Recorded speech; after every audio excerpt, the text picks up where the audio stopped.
Huyu bibi aliyekufa Oman, huyu bibi aliyekufa kakaa miaka 8 Oman, kakaa miaka 8 na alikuwa analipwa euro 150. Kama nyumba karibia nyumba karibu 5, lakini amekaa miaka 8 hajawahi kurudi nyumbani na alikuwa kwenye ujenzi.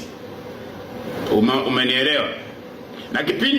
Na kipindi ameugua, alipopata ufahamu, kipindi kabla hajaugua, maana yani kaongea na mwanae tarehe 25 vizuri tu akiwa katika afya nzuri. Tarehe 26 mtu yuko hoi, ajitambui. Na wakati anaongea na mwanae alikuwa na mpango wa kumtumia milioni 3. Sasa mtapiga kwa riali ni shilingi ngapi ili akafanye wiring ya nyumba yake. Lakini hizo hela hazijaonekana. Kwenye begi wameweka 30,000 tu za Kitanzania wakati wanamrudisha marehemu. Huyo mwenye nyumba kwa nini asiende kukamata?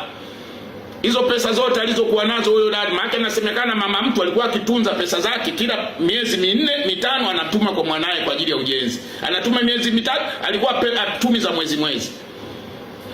Tarehe 25 kaongea na mwanae akiwa katika afya, mama mtu kwamba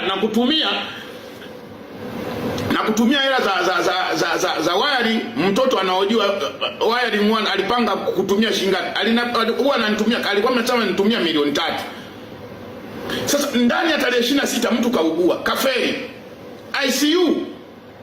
Na ukiangalia ripoti ya dokta kule inasema kwamba akiziona figo siji nini mwache. Yule mama katolewa figo. Hiyo ni taarifa kabisa ya mwenye nyumba anaongea na dokta.